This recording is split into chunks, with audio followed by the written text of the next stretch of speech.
So next question, Dustin Olson, man, what potential impacts could ETH validators increasing from 32 to 2,000 Ethereum have on the market? What is that noise? I think it was a little airy. Oh, that's from me turning on his microphone. Oh, okay. Yeah. Okay. So mute is that? No. I did. Okay, so anyway, okay, so basically, it has a lot of effects, right? Because the downstream effects from that is basically we have a even more concept. Like, why? All right, it hasn't passed yet, right? But there's been this whole thing about passing this is like adding. So they want to change it from instead of 32 Ethereum, they want to change it to 2,000 Ethereum. This is a proposal they were doing. Just turn off the fan.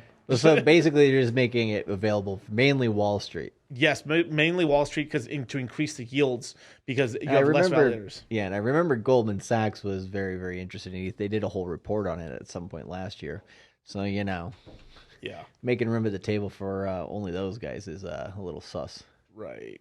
And then the other part too is we've seen already where is the majority of the Ethereum held? It's on fucking exchanges. Right. And how do the exchanges hold in the Ethereum? Because people, when they come to the space, they want to earn yield because like, wow, I want to earn a 3%, 4% dividend. Stupid. But that's what happens with Coinbase, Kraken, Gemini. They're all the top holders. And then on top of that, most of the Ethereum is all, I think, 60 to 40%. I have to look up the Lido amount. But Lido holds a ton of it in STETH, which is fine. And now we're having Rocket Pool coming up. So what's going to end up happening is if we do switch over to that, we have more of a concentration on exchanges and we have more concentration on Rocket Pool. I think Lido's kind of the loser here. I think they'll start losing market share a bit, but they'll still be the number one. Like exactly. Right, Binance is still King Kong when it comes to centralized exchanges. Yep. It'll be like they'll be kind of be like the Binance of the staked ETH, and then you'll have Rocket Pool be more like the Coinbase. Right. Now, downstream, what effect does that have for Pulse Chain? Because we've had people talking about that. Like, it would basically that would increase us to it would take 2 billion Pulse Chain to be a validator. Damn. We still got it. But because a lot of us could still validate in that. But that's actually a serious amount of money because right now that's about $200,000 of Pulse Chain. Yeah. Today, it'd be like 2,000, like 200. Yeah, it'd be like $214,000, something like that. Which also tells you what kind of opportunity it is, right? Because Ethereum's unattainable, but Pulse Chain is extremely attainable. Right. And then it's like, but it won't be when it gets to the top of the bull market. Right. Or one more impulsive upwave, right? We have a 10. We have a impulsive upwave. Yeah. An impulsive upwave. We got to trademark. Ching. An impulsive upwave, right? Yep. And that'll soon be like what, $1 million or $2 million to be a validator on Pulse Chain. So what's going to happen is now there's talks. We've talked about this already with like Icosa pumping recently. Look at that magic, right? Well, what's Alex from Hedron planning on doing? And they're planning on possibly launching his version of a rocket pool, right? And that's why like some of these validators are getting like super scared is because more and more validators are coming online. I think the yield's like 19% right now on the to be a validator on Pulse Chain. But what's going on from there is if once Alex does launch Rocket Pool or whoever launches their version of Rocket Pool, the yield will come down substantially. So maybe one way they kind of like hurt it off is they'll force one of the whales to go on the Rocket Pool side or whichever, and then also all that jazz there. So there's that.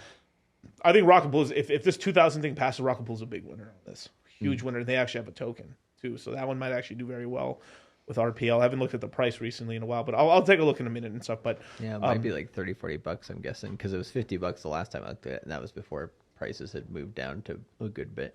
Let's take a look. RPL Rocket Pool. We are currently at $42. There we go. Hey, there we go, man. Not a bad price. Not a bad price. Let's see the last 14 days. Yeah, come down. Boom. Let's look at the. Yeah, let's look at 90 days. Yeah, spiked up here to $60. Came down. It's very like robotic moves. It's like. Yeah, there could be a lot of. A lot of different things doing that, but especially here it looks more natural. Here it looks very robotic. Well, they could have people, auto buy and sells on the background of that easily. This is a very contentious token for sure, man. But go to the max on that one real quick. Yeah, sure. Just want to see and then press logarithmic. The white. Yeah, there you go.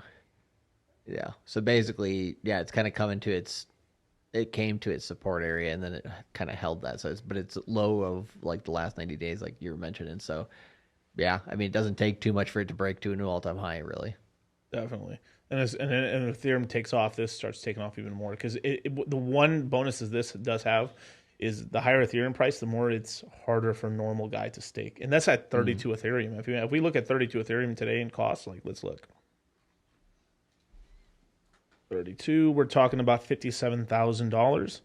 If they changed it to now, I don't think this is going to pass 2,000 Ethereum. That's ridiculous. But if it did, $3.6 million to be a validator.